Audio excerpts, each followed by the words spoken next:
Hey, this is Evan Marquez, dating and relationship coach for smart, strong, successful women, your personal trainer for love. Welcome back to the Love You podcast. Today we're going to be talking about the best way to date during the first month. This is important stuff. I have an entire month in my Love You course dedicated to the first month of dating. And I'm going to share a small piece of it with you today. I think you're going to want to stick around. If you're a regular Love You listener, I am grateful for your patronage. And by patronage, I just mean by listening. You're not paying me anything. Please share this with a friend. Subscribe on Spotify, subscribe on Apple. Leave us a positive review. Leave us a comment on YouTube. Just let us know that you are listening. I don't know why I'm saying us since it's only me here, but it sounds like it's a bigger operation. So, the reason I'm doing today's podcast is I had a conversation with a client recently, and it struck me how, despite our coaching, and this is going to be true of anything, despite our coaching, her default is to lapse back into old patterns of behavior, and that's the limitations of what a coach can do. I talk about, you're a personal trainer for love. Well, if you have a personal trainer and the trainer's at the gym at 6 a.m, and the client only comes to the gym once a week, and when they get home from the gym, they eat a chocolate cake. Doesn't matter if the trainer's dedicated, doesn't matter if they provide a custom workout and hydration and sleep plan. At the end of the day, it's always up to the client. So I don't want to absolve myself of responsibility, but I had a client who made some questionable choices, and they inspired me to share this podcast with you today. So let's just talk broadly about a few principles, and this is built into everything I'm doing here, everything that I want you to be doing, because I think these are best practices for dating. I've outlined some of them. I'll tell you at the top of the call. Go to evanmarkatz.com/7 steps to get my mini course on how to raise your relationship standards. I think it's really important that people learn how to do this, because dating is a skill, just like anything else in the world. We just don't treat it like a skill, but it's something that you could actually learn to do better. So pace matters in relationship. And everything I do when I'm holding clients' hand through the dating and relationship process is to ensure that guys who are moving slow start to speed up, the guys who are not asking you out, and the guys who are moving too quickly start to slow down, and that you can go from meeting someone from the dating site to meeting in real life in less than a week instead of dragging that out for a month, or meeting a total stranger for drinks. We talk about the idea of sex and how we're not waiting until marriage for sex, but we're not sleeping with someone on the second date. All of these things are very, very moderate. And the reason they're moderate is because they work. If men want speed and women want comfort, there's a sweet spot in between those two things where both parties can usually get their needs met and avoid making any major missteps. So let's be really clear about one thing. Pace matters in relationship. Two good people who move too fast could really screw up their relationship for a number of reasons. By increasing intimacy too quickly, by increasing commitment too quickly, it ends up backfiring them because they're not really ready for each other, or they miss some incompatibility because of their attraction, and then they end up paying for that same mistake a year or two later. Let's also establish that I'm not a purist or a moralist when it comes to sex, in as much as sex is good. I'm sex positive, sleep with whoever you want, whenever you want.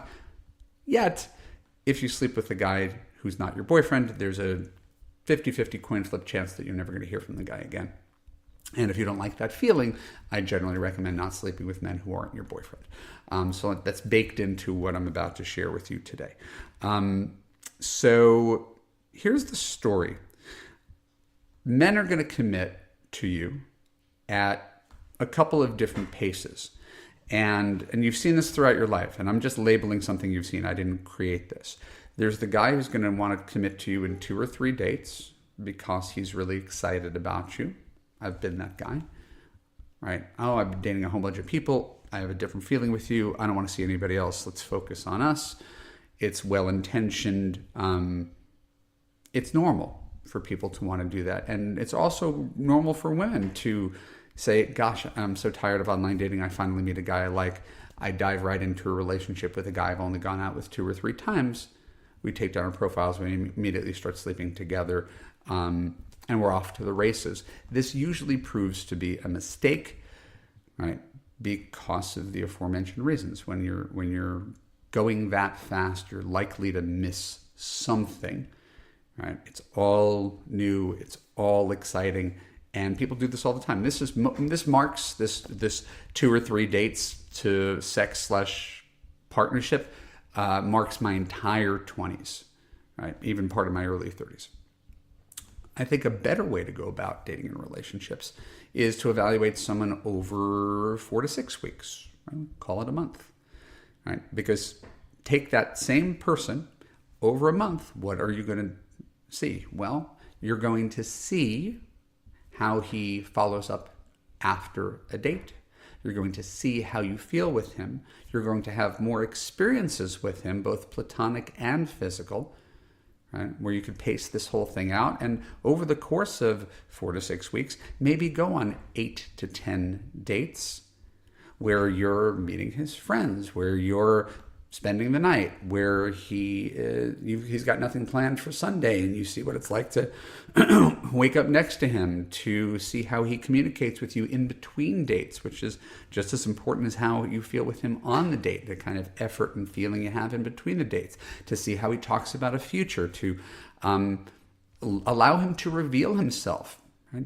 There's only so much someone could reveal about themselves after a couple dates. You might discover after a few dates that he's again, I'm not saying these are all bad things, a wild conspiracy theorist, has anger issues, really has misogynist positions on the world, things you might not catch after 2 dates where there's a lot of chemistry and excitement and talk about a future.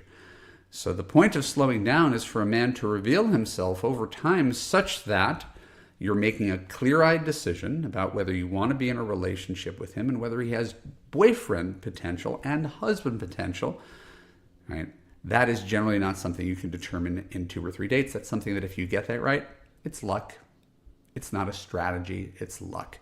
So we slow down the interview process because you're the CEO and he's the intern. You make interviewing fun for him. How do you make it fun for him? Well, you are warm and engaging and enthusiastic. You're in your feminine energy. You're not chasing him down and reminding him you're alive. You are receptive. When he calls, you call him back. When he texts, you text him back. When he says, I can't wait to see you, say, I can't wait to see you. All these things, really simple, predictable, letting the guy drive the pace of the relationship forward, and then pumping the brakes where necessary. And the pumping the brakes is the part that I'm talking about. That's up to you, because guys are often going to want to move faster, right? And you're not wrong for setting a boundary. I had a client recently who had a guy she really liked, and it was a couple dates, and he said, hey, let's go away for the weekend. And she posted it into our private Love You Facebook group, and a lot of women in the group were like, go, have a great time. And I was like, I don't know. I mean, if you go away with a guy for a weekend that you barely know, who's, again, guy might be great, there's going to be a set of expectations. It's a lot of time to spend with someone you barely know, especially if it turns out you don't like him. Now you're stuck with him on vacation. He's going to expect to have sex with you if you're going away. Feels to me like this is a thing that you do after you cement the relationship and after you become boyfriend, girlfriend. And I feel like that's a boundary you could set with him. She did. She felt really great about it. The guy felt good about it. The guy understands.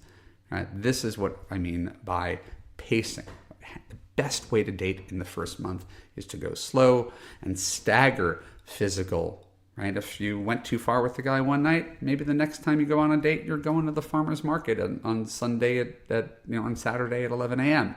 Right? It's making sure that it feels equally platonic and not just this massive pull to hop into bed, to call it official, to figure out your entire future right away just because you're feeling lonely. There's a genuine attraction and he seems interested.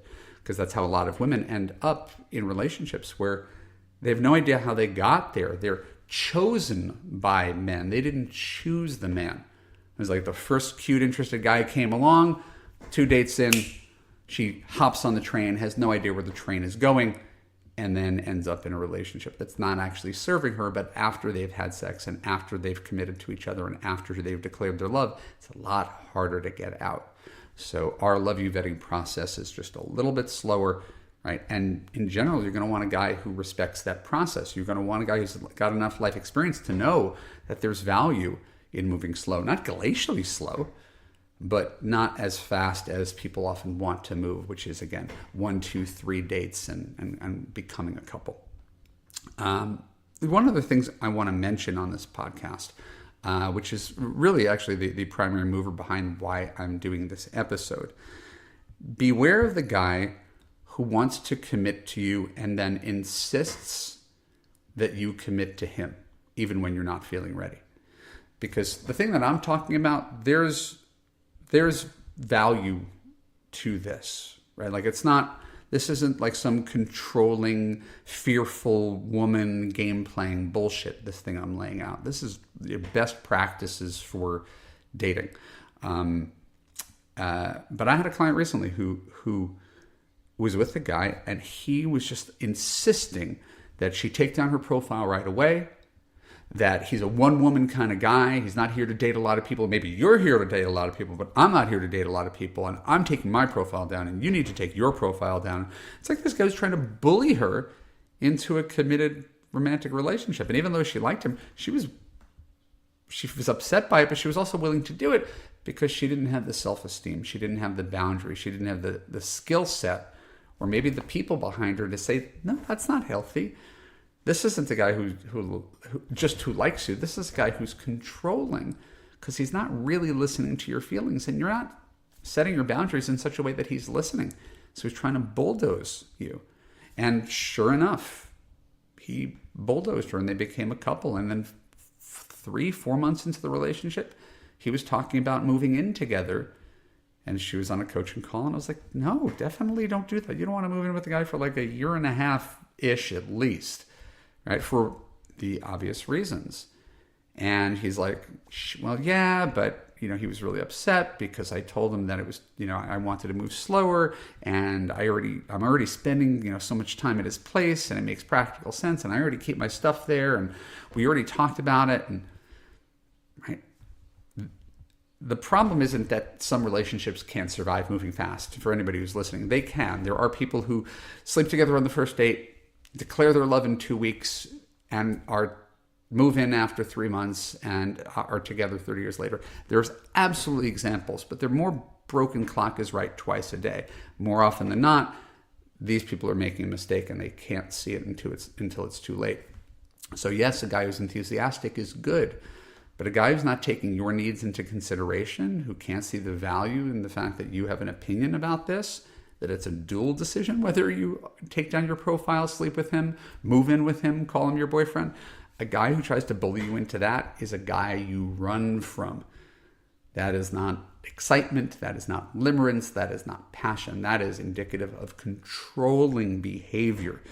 And controlling behavior is something that doesn't redeem itself better after you're in a relationship. It's something that only gets worse. I'm actually reminded of a story. I'm always reminded of a story. And I'll close on this story because I think it's funny and maybe embarrassing.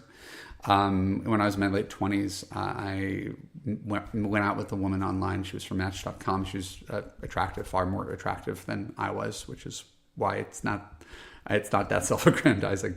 But I remember when we got together the first night, we went home together, and I was so excited about her. She was the most attractive person I'd ever been with, and I was like, I want to be your boyfriend. Date 1. Here's what not to do. I want to be your boyfriend. I'm really excited about you. I just got out of a breakup, she says. And this is before I'm a dating coach. I just got out of a breakup. I'm seeing like 5 guys online right now. I'm not really in a place for it. I don't care. Right? But here's the thing that I did that was different than the controlling guy. Right? I was excited. It wasn't a good decision. The relationship didn't work out well, but I was excited. I said, here, if you're going out with 5 guys, I'm not going to stop you. You need to have that experience. But every time you go out with another guy, if you discover at the end of the date that you had a better time with me, that should be the last time you see that guy. And when you're done seeing all those guys, I'll be here waiting because I want to be your boyfriend. And that's arrogant maybe, but it worked. She went out with another 5 guys, and then 2-3 weeks later was like, Thank you for your patience. You're right. I really like you. Let's give this thing a shot. And then it was the worst roller coaster, crazy relationship I ever had because I was young and stupid and attracted to someone and trying to make her my girlfriend when I was very needy and desperate. But the point of the story was I didn't try to control the interaction. I didn't try to bully her into a relationship. I allowed her to choose me. Any guy who doesn't allow you to choose him at your pace, who doesn't respect your boundaries, whether it comes to the pace of commitment or the pace of sex, is a guy who should be summarily discarded. We don't need that energy in your life. So if something I said kind of sparked an idea in your head, oh, I do that. Oh, I'm the person who gets chosen instead of choosing a guy, interviewing a guy, setting healthy boundaries. I jump into the pool and discover whether there's water later. Right? I tend to get into relationships really fast and not see the guy in full. If any of that really resonates with you, I hope you enjoyed today's podcast. My name is Evan Markatz. This is the Love You Podcast. I would encourage you to subscribe on Spotify and Apple and YouTube and wherever you get your other podcasts.